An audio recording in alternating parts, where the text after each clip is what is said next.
ગુજરાતની અંદર જ્યારથી લાભ પાંચમ પછી ટેકાના ભાવે મગફળી ખરીદવાની શરૂઆત થઈ છે, ક્યાંક ને ક્યાંક તેમાં કૌભાંડ પણ સામે આવ્યા છે અને કૌભાંડ છતાં પણ ઘણી બધી જગ્યા પર થયા છે. સવાલ પણ રાઘવજી પટેલ ઉપર એટલા જ થતા હતા કે ટેકાના ભાવે ખરીદી તો શરૂ કરી છે, પણ જે ખેડૂતોનો વારો તમારે લેવાનો છે 10, 15, 20 દિવસ પછી એમનો વારો આવે છે, પછી તમે એમને પૈસા ચૂકવો છો, એટલે આખો જે ક્યાંક ને ક્યાંક જે ખેડૂતોને પૈસા જોઈએ છે એ સમયસર મળતા નથી. અને બીજી બાજુ જે તમારા વેપારીઓ છે એ અચાનક ખેડૂતોને કહી દે છે કે ચાલો તમારી મગફળી અમને આટલા ભાવમાં આપી દો, તમારે પૈસાની જરૂર છે એટલે અમે ખરીદી લઈશું અને તમને પૈસા મળી જશે. અને એક ખેડૂત લાચાર બની અને પછી નીચા ભાવે પણ મગફળી વેચવા માટે તૈયાર થઈ જતો હોય છે. પણ આ બધું સરકારે જોવાનું છે કે તમે એટલી જલ્દી એટલા બધા કેન્દ્રો શરૂ કરો જેથી કરી તમારા ખેડૂતો હેરાન પરેશાન ન થાય. પણ જે હવે કૌભાંડ સામે આવી રહ્યા છે મગફળી કેન્દ્રની ખરીદીની અંદર, તેમની વાત કરી રહ્યા છીએ. નમસ્કાર, નિર્ભય ન્યૂઝ સાથે હું છું રિદ્ધિ. અમરેલી આપણે સૌ જાણીએ છીએ કે જ્યાં સરઘસકાંડ સામે આવ્યો ને સરઘસકાંડ પછી ક્યાંક ને ક્યાંક આખો જે માહોલ છે તે ગરમાયો, કારણ કે ઘણા બધા ભ્રષ્ટાચારના આરોપ લાગ્યા, રેતી ખનનનો મુદ્દો સામે આવ્યો, દારૂની હપ્તાખોરીનો મુદ્દો સામે આવ્યો, ગામડાઓ સુધી દારૂ પહોંચે છે તે વાત પણ સામે આવી. હવે બાકી રહી જતું હતું તો મગફળી કેન્દ્રનું કૌભાંડ પણ સામે આવ્યું અને આ જ કૌભાંડ છતું કર્યું છે ત્યાંના જ વરિષ્ઠ નેતા અને ભાજપના એક આગેવાન કહી શકાય એવા ડોક્ટર ભરત કાનાબાર. તેમણે હવે મગફળી કૌભાંડ છતું કર્યું છે અને અધિકારીઓની શું સાંઠગાંઠ છે તેમની પણ વાત કરી છે. આ વર્ષે ગુજરાત સરકારે મગફળી માટે નક્કી કરેલ ટેકાના ભાવ અને બજાર ભાવ વચ્ચે 250 થી 350 રૂપિયા જેટલો તફાવત હતો.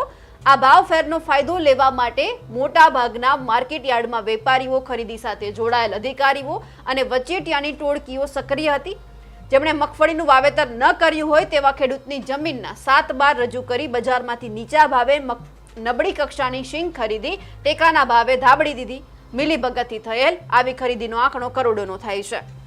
આવું અનેક જગ્યા પર ચાલે છે. ખેડૂતને પૈસાની જરૂર છે, એમની પાસે 7 બારના ત્યારે નકલ નથી હોતી તો વેપારીઓ એવું કહે છે કે લાવો તમારી મગફળી અમે ખરીદી લઈએ, પરંતુ તમને ટેકાના ભાવ કરતા 500 રૂપિયા કે 600 રૂપિયા ઓછા મળશે. ખેડૂત લાચાર છે, એમને પૈસા જોઈએ છે એટલે એ વેપારીઓને વેચી દે છે. અને જે વેપારીઓ પાસે જમીન નથી એ આવા ક્યાંક ને ક્યાંક સાંઠગાંઠ કરી અને 7 બાર રજૂ કરી અને ખેડૂતો પાસેથી મગફળી ખરીદે છે અને પછી એ જ જે વેપારી છે ખેડૂત બની અને ટેકાના ભાવે મગફળી વેચી મારે છે અને પૈસા જેટલો નફો થાય છે પોતાની પાસે રાખે છે. આવા અનેક કૌભાંડ સામે આવ્યા છે. તેમ છતાં રાઘવજી પટેલ ચૂપ છે, કંઈ જ કરવા માટે તૈયાર નથી. કેટલી બધી વખત રજૂઆત કરવામાં આવી હશે કે તમારે કેન્દ્રો વધારે શરૂ કરવાની જરૂર છે, ખેડૂત અત્યારે હેરાન થઈ રહ્યો છે, પૈસાની જરૂર છે, તેમ છતાં નથી થતું. એટલે ખેડૂત અહીંયા લાચાર બન્યો છે અને બીજા જે વેપારીને છે એમને નીચા ભાવે મગફળી વેચવા માટે મજબૂર બન્યો છે.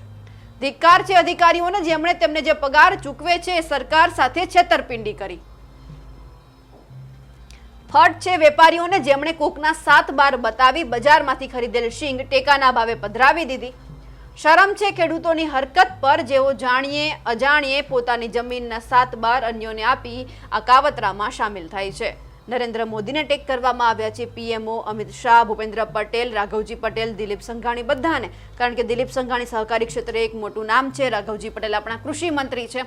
હવે જો આ જોયા પછી પણ રાઘવજી પટેલ કંઈ કામ ન કરે તો શરમ જેવી બાબત છે કે તમે કૃષિ મંત્રી છો, તમારી કામગીરી છે કે તમે ખેડૂતો ઉપર ધ્યાન રાખો. ખેડૂતોની પડખે ઊભું રહેવાથી કંઈ જ નહીં થાય, ખેડૂતો માટે કામ કરવાની જરૂર છે. આવા અનેક કૌભાંડ સામે આવ્યા છે કે તમારી જરૂર છે કંઈક તો એક્શન લો જેથી કરી ખેડૂતો જ્યાં બરબાદ થઈ રહ્યા છે ન થાય.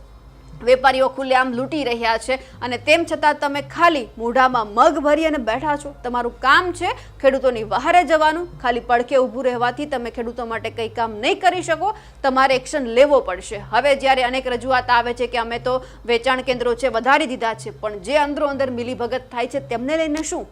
ભરત કાનાબાર જે ભાજપના નેતા છે ને આ કૌભાંડ છતો કરે તો પછી ભાજપના તમામ નેતાઓ માટે, ભાજપ સરકાર માટે શરમ જેવી બાબત કહેવાય કે તમારી અંદર રહીને જ તમે આ કૌભાંડ છતો કરો છો. સારી બાબત છે કે ખેડૂતોની ચિંતા છે, પણ જે લોકોની કામગીરી કરવાની છે, જેમને આ કામ સોંપવામાં આવ્યું છે તો કામ કરીને બતાવો.